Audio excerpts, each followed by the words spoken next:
Hey, how's it going? Uh, please look at my signs. Thanks.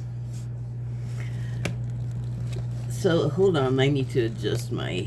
There we go. So, hi. Took me a little while to get started today, because... Hold on, I'm still not adjusted properly. I'm maladjusted. So my shirt. Okay. So, usually I try to be semi-regular doing this, but I usually have a little something going on for Sundays, which is what today is. And, I didn't know what the heck. And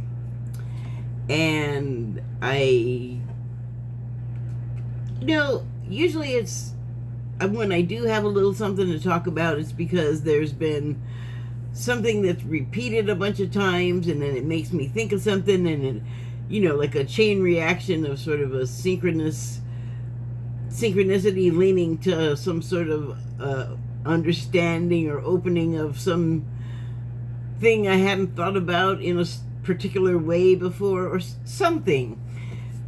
Nothing. Nothing today. Actually, I was about to say my mind's been empty for like a few weeks. That's not entirely accurate.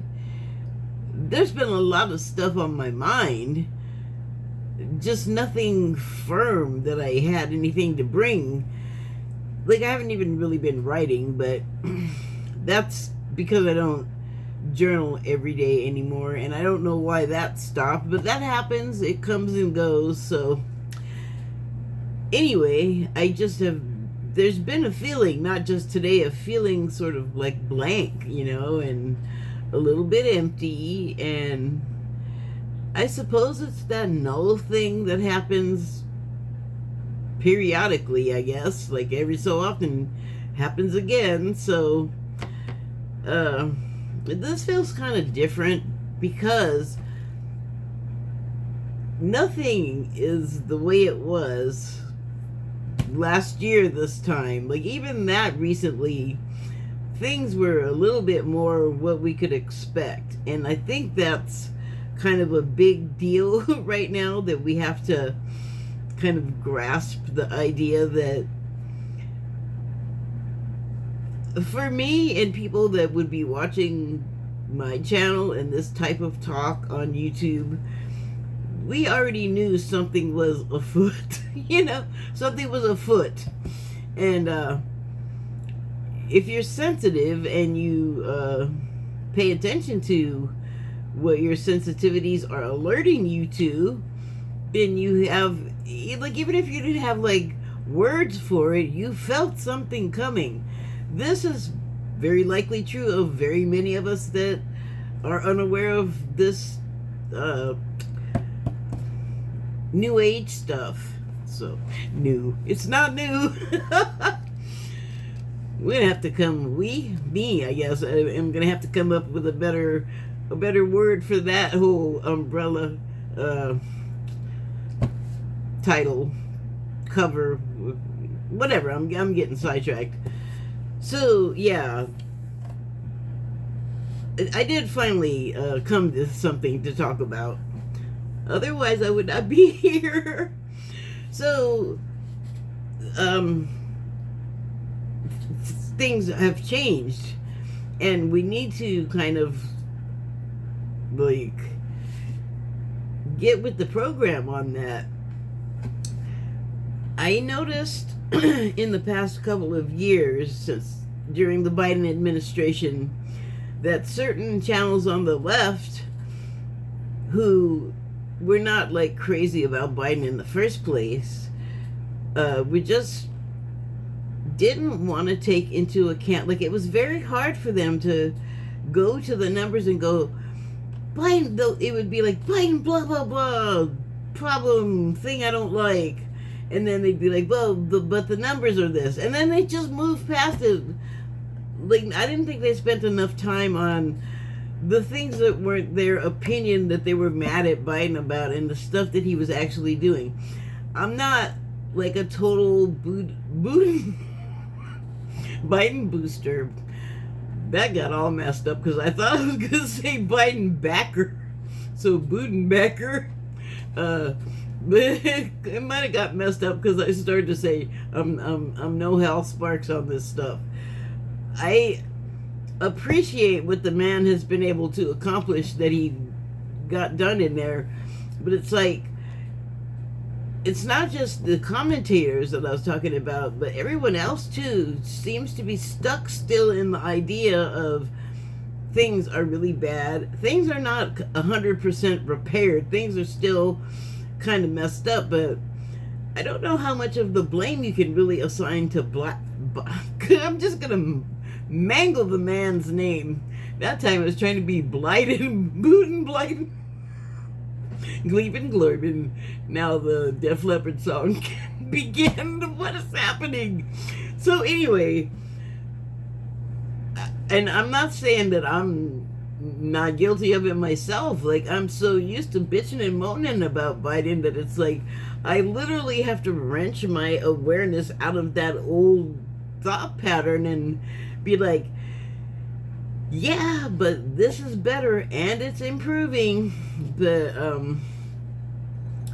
there's a lot of things you got to do to make a campaign work, to make it win, and you got to appeal to a lot of people. And sometimes you just can't do everything. And then sometimes things happen that influence the results. Anyway,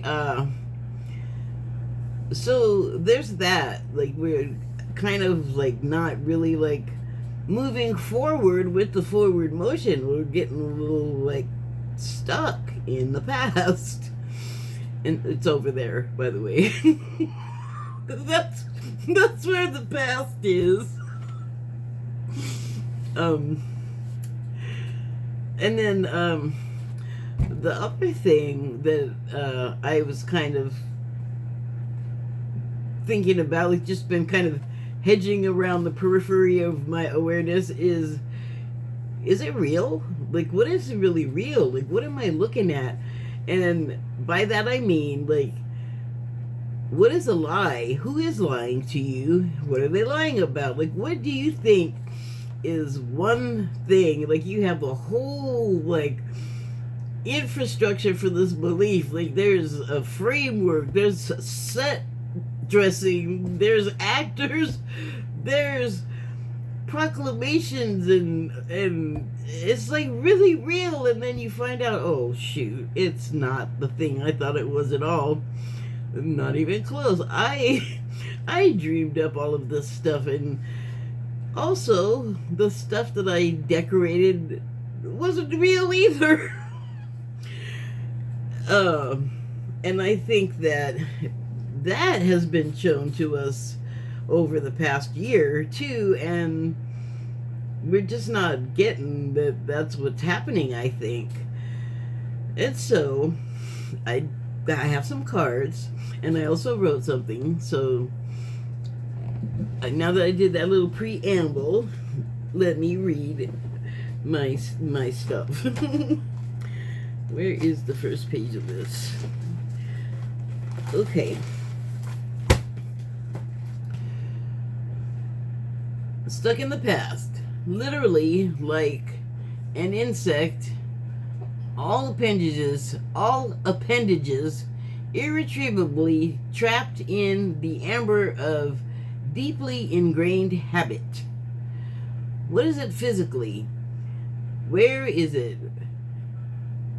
I can bin it and see it forever taken away. We've all been deceived. We may as well be strapped to the table somewhere we may as well all be strapped to tables somewhere. Fictions piped into our brains, under the impression, stamped in hard, that what we are experiencing is reality. It's like that. We are buried under so many layers that we've become unacquainted with our own essence. We don't easily recognize how much of what we do is the result of programming. That's everywhere, and often we don't even see it. We often do and then choose to remain passive and unaware and do nothing. I'm not here to cast aspersions on anyone because we are not all in the same state of mind. It's not an emergency. I just need a drink.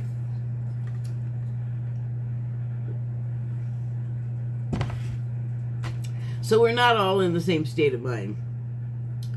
Take that as you will, since a reader will anyway. I'm going to publish this on my website. So, but a viewer will too, anyway. So take that as you will. But also, oh, God. You know how you skip words when you're typing? Because you're in a hurry and your mind is racing, I guess. Racing ahead and you forget to put in words, but the computer or the phone will handily supply a word. My brain just leaves it out, and then I'll be in front of the camera trying to talk to you and have to edit in a word or several. Sorry, mini rant over. Anyway, okay, so let me start that again. Take that as you will, since a reader or viewer will anyway, but also be aware there's a number of ways it can be taken. That's kind of the way things are normally. To go with the flow is to meet little resistance. Oh, that's a whole new paragraph. Editing on the fly. I'm gonna have to do this like 2 more times on the devices. But anyway, the flow... Never mind. The flow is to meet little resistance. Oh, to go with the flow. To read the sentence correctly is to start at the beginning.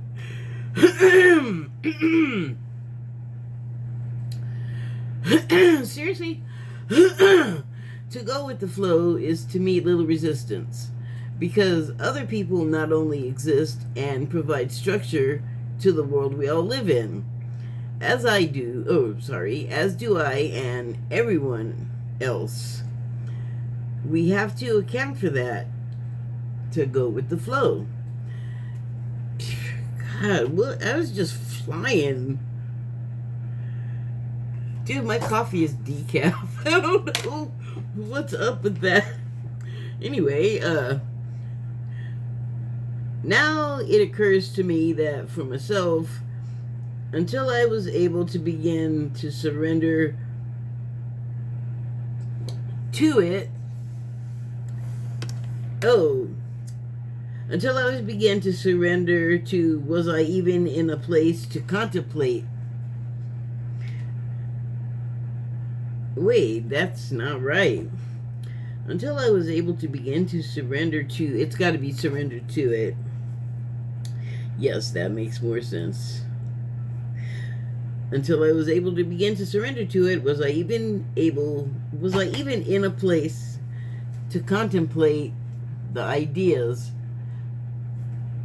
like the roots of things, like my behavior and how it affects people and situations, or that other people, put a comma there, other people are not on the same page, simply to disagree.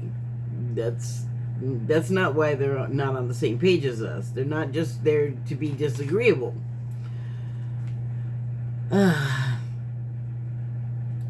We're not disagreeable with each other. That it might be something else too. So now that I broke that into incomprehensibility, let me try it again. Like the roots of things,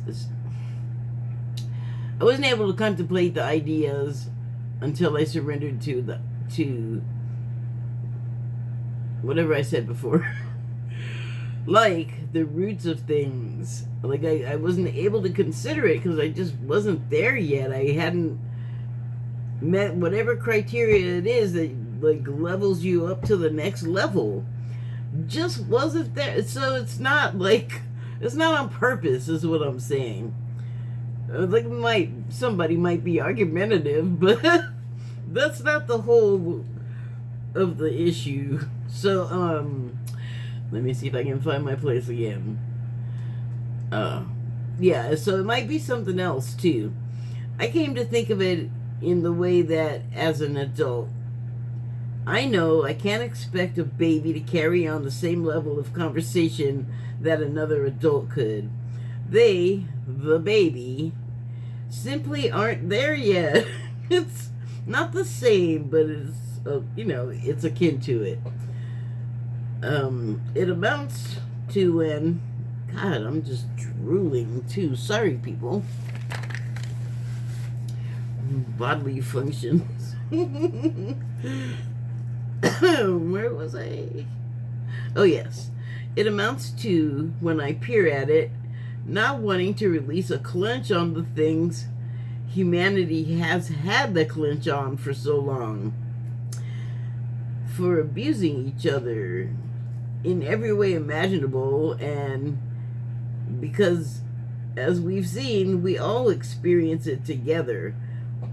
Holding up our ends because it's most definitely what we signed up for. Otherwise, none of it could take place. It has to be a collaborative effort on some level, or it just wouldn't happen. I know that last bit may be hard to swallow, but allow me to refer back to being strapped on a table and all of this emotional upheaval and angriness is manufactured and piped right into us in the form of programming.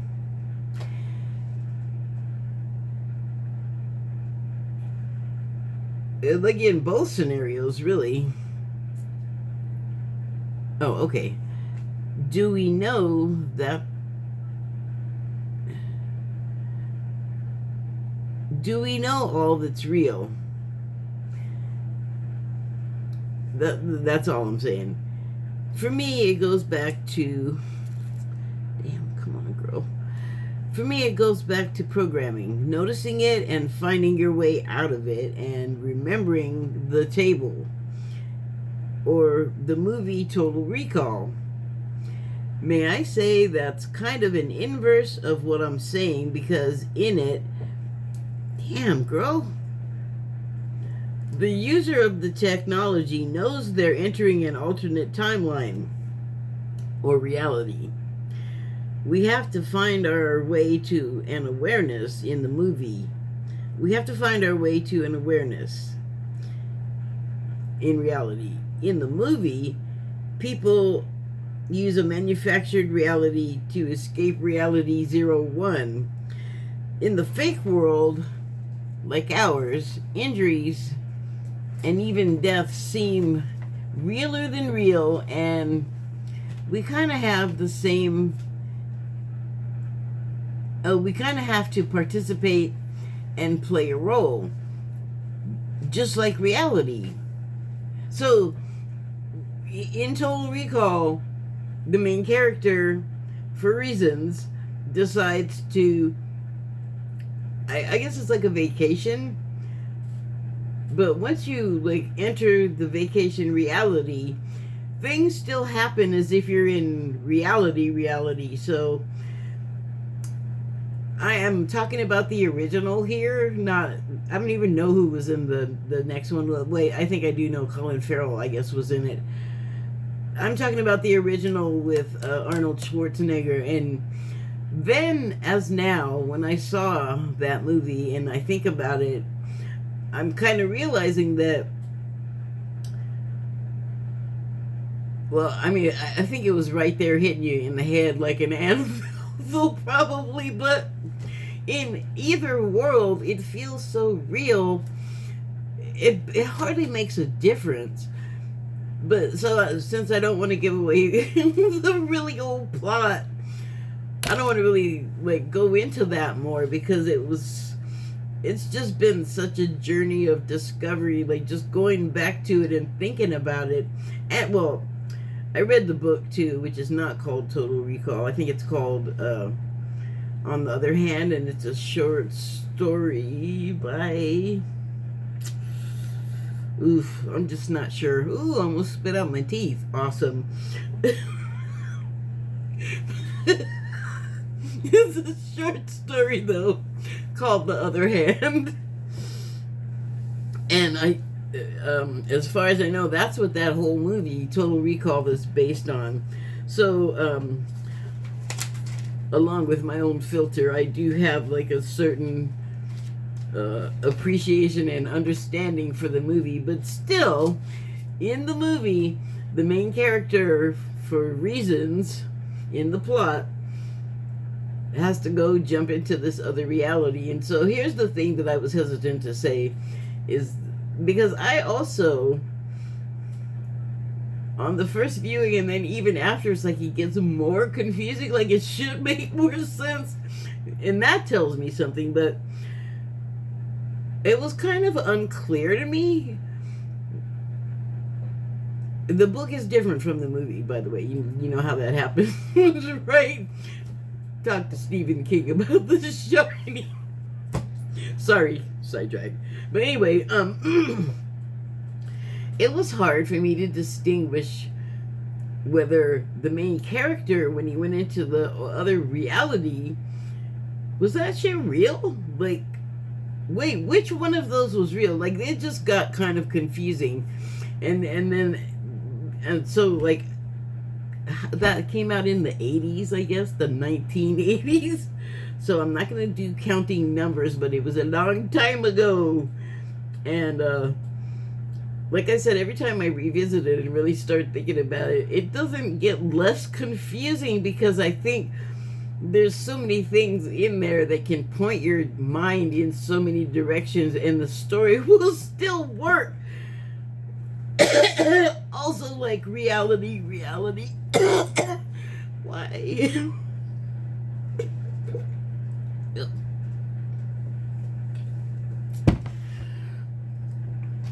I interrupted myself. Let me get back to where I was. So, in the fake world, like ours, injuries and even death seem realer than real, and we kind of have to participate and play a role, just like reality, where, as I said earlier, we uphold each other's structures. Didn't know what I was talking about today, not firmly until I put pen on paper, but the two themes that have been orbiting my awareness for a while have been what is real, and things are not what they appear to be.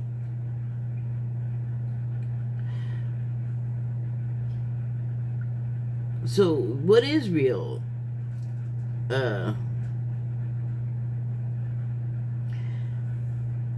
Not wanting to unhand the past, even in imaginary forms, like people that are older than me like to imagine the 1950s as this time of, like, everybody was happier and everything just was better and everybody had cars and houses, but it's like it was only everybody, if you were talking about certain people, like, not everybody's memory of the past has that same reality. And also, by the way, even what they're imagining to be so great and good is kind of a fairy tale, because just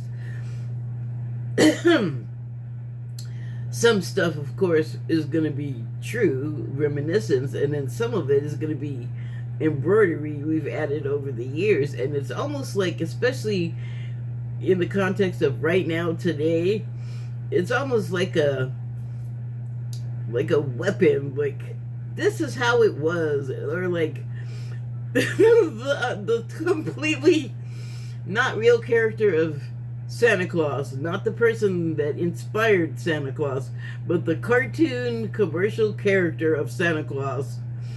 That dude ain't real, you know. But he can't be anything but white for some people, which is hilarious because, again, dude ain't real. But, you know, okay, I'm thinking of a Fox News female talker, and she's jumped out of her skin about, like,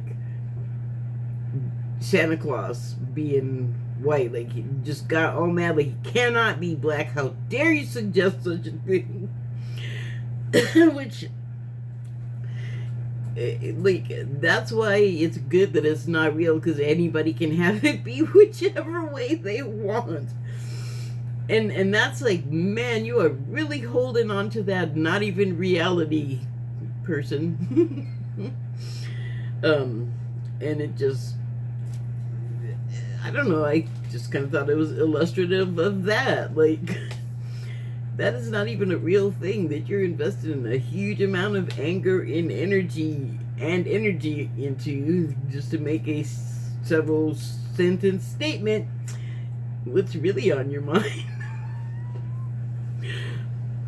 Sorry, I actually lost my, you know, track where I was going with that and did not finish the thought about Santa Claus not being real, and I thought it was good, but now I don't remember. So never mind. Maybe it'll come back to me. Oh, so okay. So, but what sent me there was like kind of the not wanting to believe reality, and then like making the past in your mind to be something that it wasn't. And as far as the 50s and what they kind of really were and were not, like the pros and cons of life during the 50s, I would like to suggest a filmmaker that's here on YouTube named David Hoffman. He's got some great stuff with testimonies from people about how the 50s were, their take on it. And he has people, mainly, I've just seen like black people or white people in his videos, but when you're talking about the 50s and 60s, there are some big giant stories to talk about that he has captured, like I said, testimonials from. And then he has a bunch of other stuff on his channel too. So David Hoffman, if you are interested in like an alternative view of the 50s and it wasn't just all suburban Disneyland, man, excuse me. Okay, I'm moving on. Where was I? Not wanting to unhand the past, even in imaginary forms, and reach into the unknown. Let go of the past. Reach into the unknown. Unknown. Sure, up level while you're at it. The up level into the unknown. Well, yeah, you do up level when you just take that leap of faith or foolishness. Whatever. The point is, let go and leap. I know that's fear-inducing, but that may be a projection because of not wanting to relinquish contact to what we're holding on to for dear life that's rooted in the past. We might feel better if we stop trying to fight the inevitable. It literally sickens us when we make ourselves out of phase, mentally and physically. So there.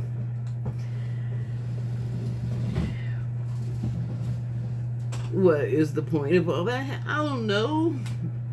It just felt like it.